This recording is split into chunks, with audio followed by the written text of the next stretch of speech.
Something extraordinary was caught on camera in the mountains of Tepoztlan, Mexico. Witnesses reported seeing an orange, oval-shaped UFO, silent, glowing, and hovering just above the treetops. Watch closely as the craft begins to emit beams of light, scanning the forest below like it's searching for something or someone. These weren't random flashes. They were controlled, targeted, and intense. Tepoztlan has long been considered a hotspot for UFO activity, with ancient legends and modern sightings overlapping in this mystical region. But this encounter, it stood out. Because suddenly, without warning, the craft accelerates and vanishes at a speed no known aircraft could match. Gone in an instant. Was this a reconnaissance mission, a search operation, or something even more mysterious? Whatever it was, this clip remains one of the most compelling UFO sightings ever recorded in Mexico.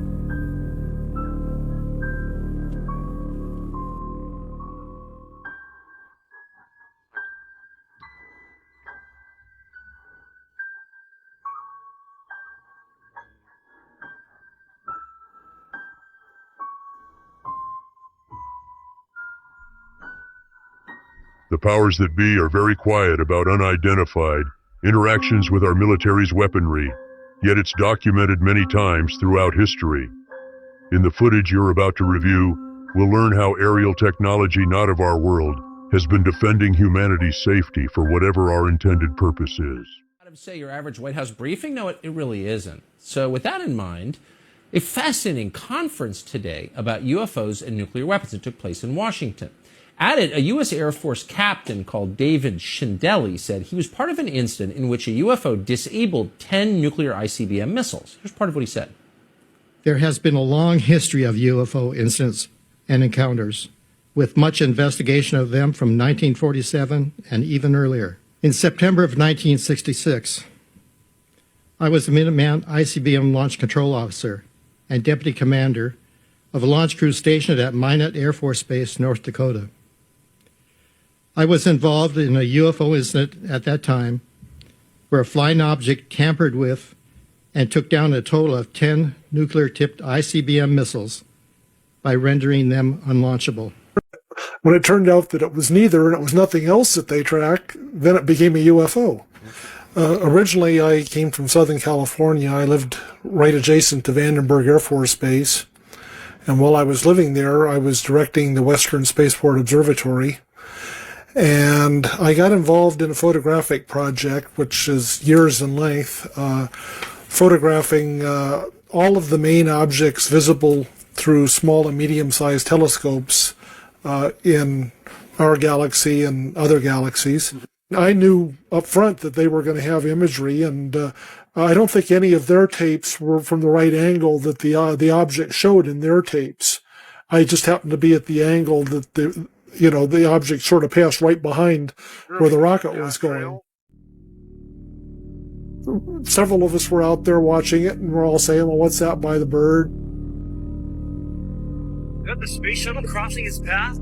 We kind of speculated that it was the shuttle or mirror, and just forgot about it and went about tracking the rocket and getting the images we could get.